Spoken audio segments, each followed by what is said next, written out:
ચાલો મિત્રો, સરસ મજાના ટોપિકની અંદર આગળ વધતા આપણે ચર્ચા કરીશું આજે 22મા દિવસે કઈ બાબતની, તો કે આઈ રીડ અને સી રીડ્સ. તો વાક્યને જોતા જ ખ્યાલ આવી જશે કે ત્યાં શું આપવામાં આવ્યું હશે, તો કે સાદા વર્તમાન કાળની ચર્ચા કરવામાં આવેલી છે. તો આ સાદો વર્તમાન કાળ છે તે જે આપણે સ્પોકન ઇંગ્લિશની અંદર કઈ રીતે ઉપયોગી થશે તેનો આજે આપણે સંપૂર્ણપણે માહિતી આપવાની છે અને કઈ રીતના વાક્ય જે છે તે આવે છે તે પણ જોવાના છે. અને હા, બીજું એ કે વાક્ય આપણો જે લેક્ચરને અંતે આપણે સરસ મજાના બે વાક્ય આપવામાં આવે છે, 2 થી 3, તેનો તમારે સરસ રીતે તમને આવડ્યું છે કે કેમ તે ચકાસવા માટે તમારે કોમેન્ટ બોક્સની અંદર તેનો ઉત્તર આપવાનો છે. તો આજે આપણે 22મા દિવસે શેની ચર્ચા કરીશું, તો કે સાવકા એટલે કે સાદા વર્તમાન કાળ વિશેની સંપૂર્ણ માહિતી મેળવીશું અને તેનો આપણા જનરલ બોલવામાં કઈ રીતે ઉપયોગ થાય છે તેના વિશે ચર્ચા કરીશું. થઈ જાવ તૈયાર. ચાલો, સૌપ્રથમ અહીંયા તમારી સમક્ષ આવી જાય છે સીધું જ શું આવે છે, તો કે વાક્ય આપ્યા છે. તો વાક્યની અંદર તમને જોવા મળશે કે કેટલા વાક્ય આપ્યા છે તે કઈ રીતે છે તે જોઈએ. તો સૌપ્રથમ વાક્ય, I drink tea in the morning. હું સવારમાં ચા પીવું છું. તો અહીંયા જોશો તમે કે વાક્ય રચના શું થાય છે, તો કે વાક્ય રચના જ્યારે વિધાન વાક્ય આવે છે તો ત્યારે કેવા પ્રકારની હોય છે. તો અહીંયા હોય છે પહેલા તો કર્તા હોય છે, પછી અહીંયા શું આવે છે, તો કે ક્રિયાપદ. અહીંયા બે શરત છે, આ એસ કે ઈએસ વાળું રૂપ અથવા તો મૂળ રૂપ, આ બેમાંથી એક આવે ક્રિયાપદ, બરાબર. કા આ ઉપરનું આવે છે અથવા તો કા નીચેનું, બેમાંથી એક રૂપો આવી શકે છે. પછી કીધું છે ક્રિયાપદ પછી આવે છે કર્મ અને પછી આવે છે અન્ય શબ્દો. તો આ વિધાન વાક્યની વાક્ય રચના છે તેને આપણે આની સાથે કમ્પેરિઝન કરતા જઈશું. જુઓ તમે કે આ બાબતને ધ્યાનમાં રાખીને આપણે આગળ વધવાનું છે, બરાબર. તો પ્રથમ વાક્ય છે I drink tea in the morning. તો અહીં જો આઈ છે તે કર્તા છે, ડ્રિંક છે તે આપણું ક્રિયાપદ એટલે કે મૂળ રૂપ આવ્યું છે. પછી ટી જે છે તે શું છે, તો કે કર્મ છે અને ઇન ધ મોર્નિંગ તે અન્ય શબ્દના ભાગ સ્વરૂપે આવેલું છે. પછી શું કીધું કે we drink tea in the morning. આપણે સવારમાં ચા પીએ છીએ. તો અહીંયા જુઓ છો કે અહીંયા તો આઈ, અહીંયા થઈ ગયું છે વી, પછી અહીંયા થઈ જશે you drink tea in the morning, પછી they drink tea in the morning, those people drink tea in the morning. મિત્રો અહીંયા તમને અલગ અલગ કર્તાને ધ્યાનમાં રાખીને આ વાક્ય બનાવવા આપ્યા છે. તમારે શું કરવાનું છે, તો આવું એક વાક્ય લઈને દરેક કર્તાનો ઉપયોગ કરીને વાક્ય બનાવવાનું છે, જેથી કરીને આપણે બોલવા માટેની પ્રેક્ટિસ થાય.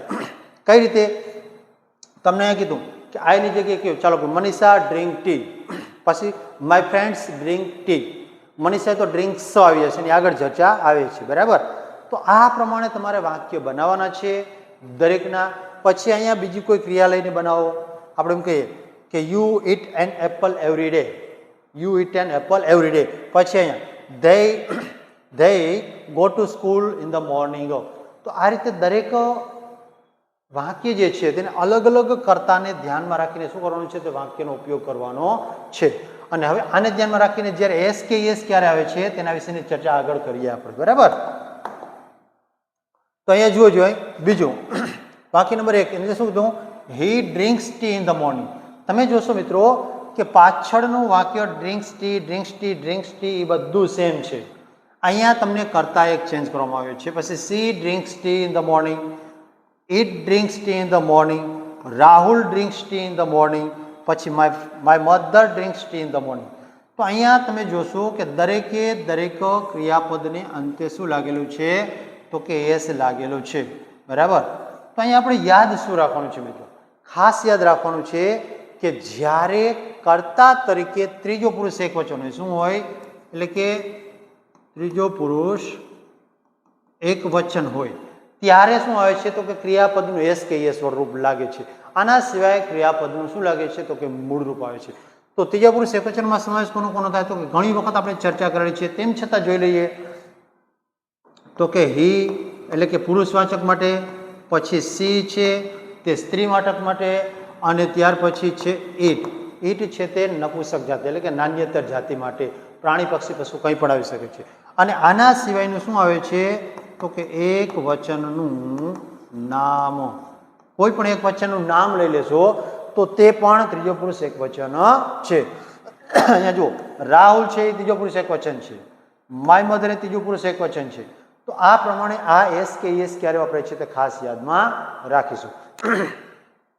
બીજી બાબત કે એસ કે ઈએસ નું સાહેબ તમે કહી તો દીધું અમને, પણ આ વપરાય ક્યારે, એસ ક્યારે આવે, ઈએસ ક્યારે આવે, ન ક્યારે આવે, આ બધી ચર્ચા આપણે કહ્યું. તો હવે એની ચર્ચા કરીએ. એસ કે ઈએસ ક્યારે લાગે આપણને સમજણ પડી ગઈ છે, જ્યારે ત્રીજો પુરુષ એકવચન હોય ત્યારે. અને ન ક્યારે લાગે તો કે જ્યારે ત્રીજો પુરુષ એકવચન સિવાયનું કોઈ પણ સર્વનામ આવી જાય તો ત્યારે દરેક વખતે ક્રિયાપદનું શું આવે છે, મૂળ રૂપ આવશે. બરાબર. એ તમે અહીંયા જોશો તો અહીંયા જુઓ, અહીંયા ડ્રિંક છે. બરાબર. અહીંયા આપણે શું લીધું હતું તો કે ડ્રિંક. જો અહીંયા ડ્રિંક, અહીંયા ડ્રિંક, ડ્રિંક. બરાબર. બધી જગ્યાએ ડ્રિંક. શા માટે તો કે અહીંયા કરતા શું છે તો કે બહુવચન છે એટલા માટે. અને હવે એનાથી આગળ જતા ચર્ચા કરીએ તો એની ચર્ચા છે તો ખૂબ જ મહત્વની છે, ક્રિયાપદના નિયમો. ક્રિયાપદને અંતે એસ કે એસ ક્યારે લાગે છે તેના 4-5 નિયમો છે, તે ચર્ચા કરેલી. એકદમ સરળ છે, ઝડપથી યાદ રહી જાય એવા છે. તો સૌ પ્રથમ જે છે તે શું છે તો કે સામાન્ય રીતે એસ લગાવી દેવાનું. શું કરવાનું છે કે સામાન્ય રીતે ક્રિયાપદને અંતે એસ લગાડવો. આ સામાન્ય રીતે કીધું છે, ફરજિયાત નહીં. આ પહેલો નિયમ છે. તો તમે જોશો કે રીડ તો પાછળ એસ લગાવ્યું છે, રાઇટ તો પાછળ એસ લગાવ્યું છે, ડાન્સ તો પાછળ એસ લગાવ્યું, મીટ તો પાછળ એસ લગાવ્યું છે. તો આ પ્રમાણે આ પહેલો નિયમ છે, એકદમ સિમ્પલ છે, યાદ રહી જાય છે. હવે સાહેબ આ ખબર કઈ રીતે પડશે તો કે હવે પછીના જે નિયમો જોઈએ તેના આધારે ખ્યાલ આવશે તમને કે ભાઈ ક્યારે એસ લગાવો. જે આપણે નિયમ તમને કહીએ તેના સિવાય દરેક બાબતમાં એસ લગાવી દેવાનું છે, પૂરો થઈ ગયું. ચાલો મિત્રો, તો હવે બીજો નિયમ શું છે તો કે જો કોઈ પણ ક્રિયાપદને અંતે, કોઈ પણ ક્રિયાપદને અંતે કહું છું ક્યાં તો કે કોઈ પણ ક્રિયાપદને શું આવે તો કે એસ આવે, ડબલ એસ આવે, એસએચ આવે, સીએચ આવે, ઓ આવે, એક્સ આવે. બરાબર. આ કોઈ પણ બાબત જે છે તે ક્રિયાપદને અંતે આવે, 6 માંથી કોઈ પણ અક્ષર. એક શબ્દ એવો પણ છે જેમાં ઝેડ આવે છે, પણ એની હમણાં ચર્ચા કરી આપણે. બરાબર. તો શું કીધું, એસ, ડબલ એસ, પછી એસએચ, સીએચ, ઓ કે એક્સ. આ કોઈ પણ અક્ષર જે છે તે ક્રિયાપદના છેલ્લે આવી જાય તો શું લગાવવાનું થશે તો કે તો ઈએસ પ્રત્યે લગાડવાનું થશે. ખાસ યાદ રાખશો ઈએસ ક્યારે લગાડવું તે. હવે તો જુઓ, અહીંયા કિસ તો અહીંયા ડબલ એસ આવ્યું છે તો અહીંયા ઈએસ લગાડ્યું છે. વોશની અંદર એસએચ આવ્યું છે તો અહીંયા ઈએસ લગાવ્યું. અહીંયા સીએચ આવ્યું તો પણ અહીંયા ઈએસ. પછી એક્સ આવ્યું તો અહીંયા ઈએસ. ઓ આવ્યું તો અહીંયા ઈએસ. અહીંયા ઓ આવ્યું તો ઈએસ. તો આ જોશો તમે દરેક શબ્દને તમે ધ્યાનથી જોશો તો તમને ખ્યાલ આવશે કે તે શબ્દનો છેલ્લો અક્ષર આ 5-6 પૈકીનો એક છે. અને હવે રહી વાત બીજી ઝેડની, તો ઝેડની અંદર એક શબ્દ એવો છે કે જેની અંદર શું આવે છે, છેલ્લે ઝેડ આવે છે, બઝ. બઝ એટલે કે ગણવું. તો જ્યારે આનું આપણે રૂપાંતર કરીએ તો ત્યારે ધ્યાનમાં શું રાખવાનું છે, BUZZES. આમાં પણ ઈએસ લાગે છે, યાદ રાખીશું. બરાબર. તો આ નિયમ છે. નેક્સ્ટ નિયમની અંદર જઈએ તો જ ખબર પડશે કે શું છે. હવે ત્યાર પછી જો કોઈ પણ ક્રિયાપદને અંતે શું આવેલું તો કે વાય આવેલું હોય અને વાયની પહેલા શું હોય તો કે વ્યંજન આવેલું હોય તો વાયને દૂર કરી નાખવાનો છે અને આઈએસ લગાડવાનું છે. એટલે અહીંયા જોશો આપણે, જો કે કોઈ પણ ક્રિયાપદને અંદર શું આવેલું હોય, વાય હોય અને વાયની પહેલા શું હોય એટલે કે અહીંયા વાય, અહીંયા શું હોય તો કે વ્યંજન. વ્યંજન પ્લસ વાય આવેલું હોય ત્યારે આ નિયમ લાગુ પડે છે. તો જુઓ, આ છેલ્લો અક્ષર વાય છે એટલે કે વાય આવ્યો. પછી અહીંયા જોશો એલ છે એટલે કે એલ એ વ્યંજન છે. તો આ બંને અહીંયા શું કરવાનું છે, વાયને દૂર કરી નાખવાનું છે. વાયને દૂર કરીને શું લગાડવાનું છે તો કે આઈ, ઈ અને એસ આ પ્રત્યે લગાડવાનું છે. ક્યારે તો કે આ બાબત હોય ત્યારે. ત્યાર પછી કેરી, અહીંયા છેલ્લે વાય આવ્યો છે અને આગળ આર છે એટલે કે વ્યંજન છે. તો આ વાયને કાઢી નાખ્યો છે અને શું લગાવ્યું છે, IES.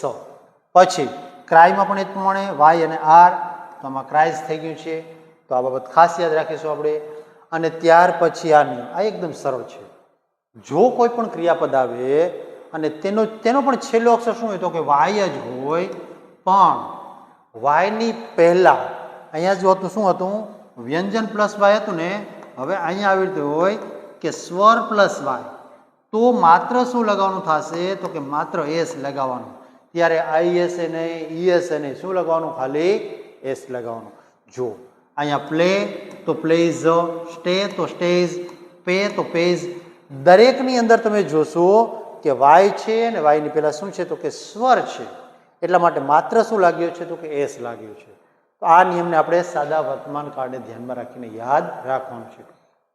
બીજી બાબત કે કદાચ આપણને આ નિયમ યાદ નથી રહેતા તો કોઈ ચિંતા નહીં કરવાની, કેમ કે આપણે શું શીખીએ છીએ? સ્પોકનની અંદર આ નિયમની જરૂરિયાત ખરી, પણ બોલવામાં ક્યાં ખબર પડે છે કે ભાઈ IS લગાવ્યું કે શું લગાવ્યું છે. ફોર એક્ઝામ્પલ, તમે અહીંયા ફ્લાઇઝ બોલી જાઓ છો તો IS લાગ્યું કે શું લાગ્યું કોને ખબર?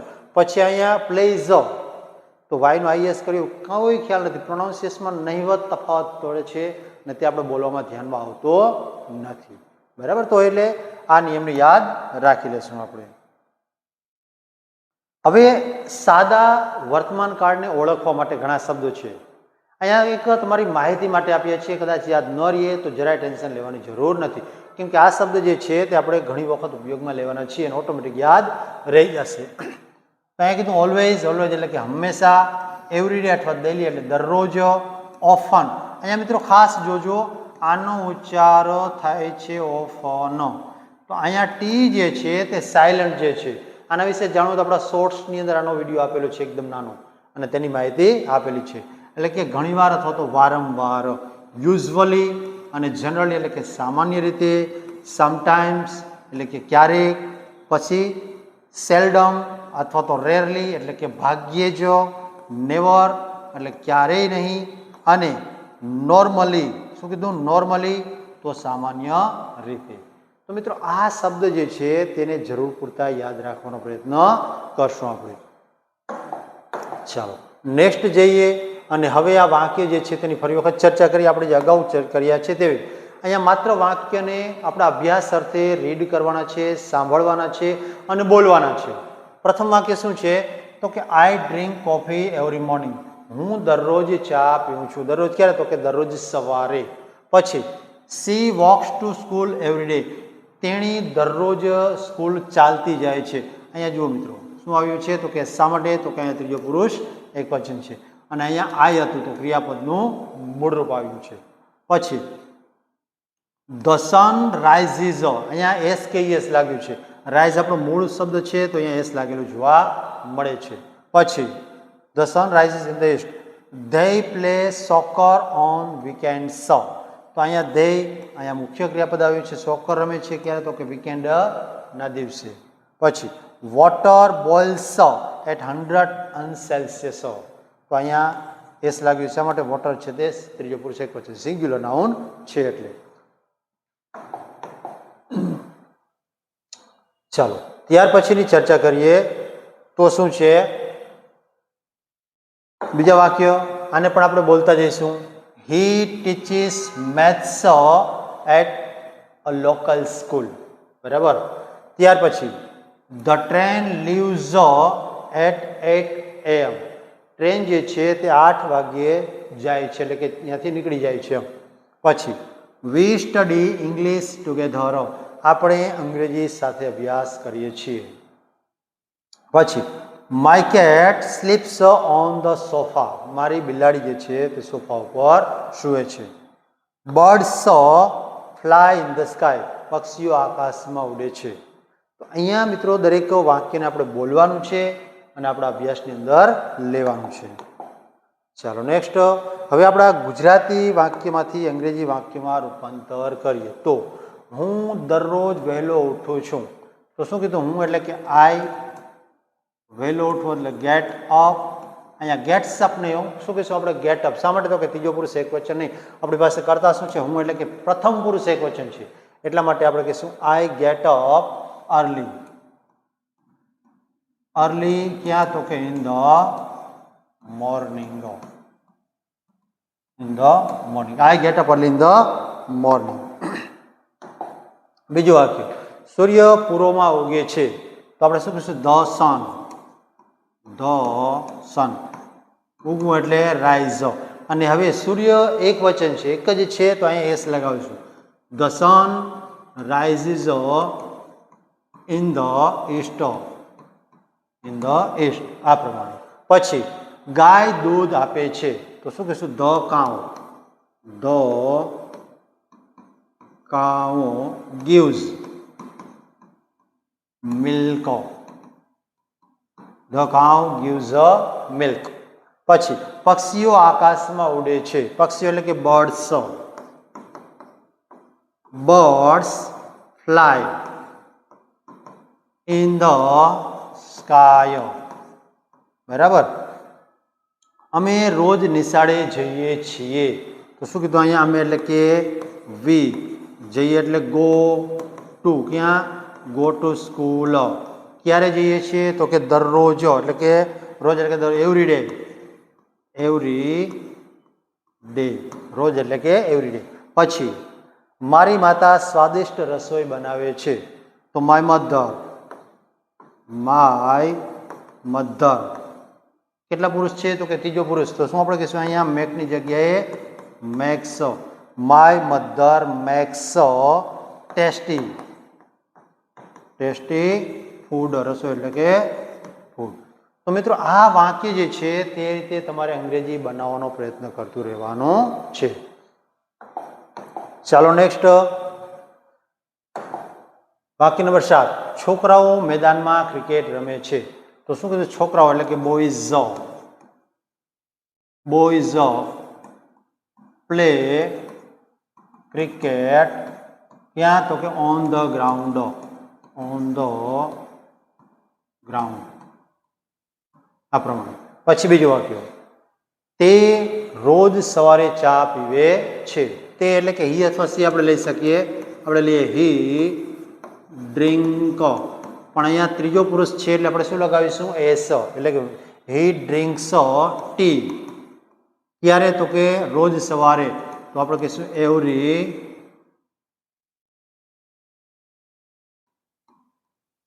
Every morning.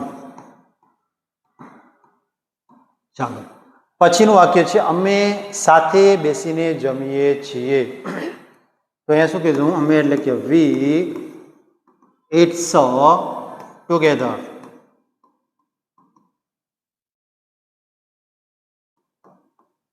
વી ઇટ્સ ટુગેધર, અમે સાથે જમીએ છીએ. એટલે કે વાક્ય નંબર 10 ની અંદર જઈએ તો આપણે શું કહીશું? હી મહેનત એટલે શું આપણે કહીશું? He works very hard. આમ તો મહેનત એટલે બરાબર આપણે કાર્ય લીધું છે, હી વર્ક્સ વેરી હાર્ડ. પછી ટ્રેન સમયસર આવે છે તો આપણે કહીશું the train comes in time. In time એટલે કે સમયસર. તો મિત્રો આ છે આપણા ગુજરાતીના અંગ્રેજી વાક્યો. બરાબર. હવે આગળ વધતા શું આવશે? તો કે આપણી આવે છે જ્ઞાનની ગંગોત્રી. તો જ્ઞાનની ગંગોત્રીની અંદર આપણે સ્પેલિંગ આપવામાં આવે છે, તે નિયમિતપણે વાંચતા જાઓ અને તૈયાર કરતા જાઓ, જે આપણને ખૂબ જ ઉપયોગી થવાના છે. પહેલું શું છે? તો કે ટ્વાઇસ એટલે કે 2 વાર, રીચ એટલે કે પહોંચવું, કેચીસ એટલે કે પકડવું, કેચીસ નહીં પણ કેચો, એ શું આવશે? કેચીસ નહીં. પછી વિન એટલે કે જીતવું. પછી ક્લીન એટલે સ્વચ્છ અથવા તો સાફ કરવું એવું પણ થાય છે. ટ્રુથ એટલે સત્ય. પછી મોનિટર એટલે કે વર્ગ નાયકો, જેને આપણે કહીએ છીએ તે. પછી મો એટલે કે કાપવું, MOW, મો એટલે કાપવું. પછી વીવો એટલે કે ભણવું. ઓબે એટલે આજ્ઞા પાલન કરવું. સુપિરિયર એટલે કે વરિષ્ઠ અથવા તો શ્રેષ્ઠ હોય તેવું. પછી રો એટલે કે હંકાવવું. અહીંયા મિત્રો મેં લખ્યું છે હોળી, ખાસ ધ્યાનમાં રાખજો. તો અહીંયા રો એટલે હરોળ પણ થાય છે. શું થાય છે? હરોળ. અને રો એટલે હકારવું, આ રીતે. પછી સ્કિલફુલી એટલે કે કુશળતાથી, અને વાઇપ એટલે કે સાફ કરવું. તો મિત્રો આ છે આપણા સ્પેલિંગ. અને હવે આજની વાત કરીએ હોમવર્કની. તો હોમવર્ક જે છે તે આપણા માટે શું છે? જુઓ જો અહીંયા આપણી પાસે 4 વાક્ય આપ્યા છે. પ્રથમ વાક્ય છે તારાઓ રાત્રે આકાશમાં ચમકે છે, પહેલું. પછી માળી બગીચામાં છોડને પાણી પાય છે. પછી ત્રીજું છે તો કે નદીઓ સમુદ્રને મળે છે. અને ત્રીજું વાક્ય છે બાળકોને વાર્તા સાંભળવી ગમે છે. તો તો આ 4 વાક્ય જે છે તેને તમારે અંગ્રેજી કરી અને શું કરવાનું છે તો કોમેન્ટ બોક્સમાં મને પોસ્ટ કરવાનું છે. ચાલો, સરસ મજાના લેક્ચરની અંતે આપ સૌને એક વિનંતી છે કે જો આપના વિડીયો પસંદ આવે તો લાઈક ચોક્કસ કરજો, તમારા મિત્રોની સાથે શેર કરજો અને સબસ્ક્રાઈબ કરવાનું ભૂલતા નહીં. જય હિન્દ અને જય ભારતની સાથે આજના લેક્ચરની આપણે પૂર્ણાહુતિ કરીએ.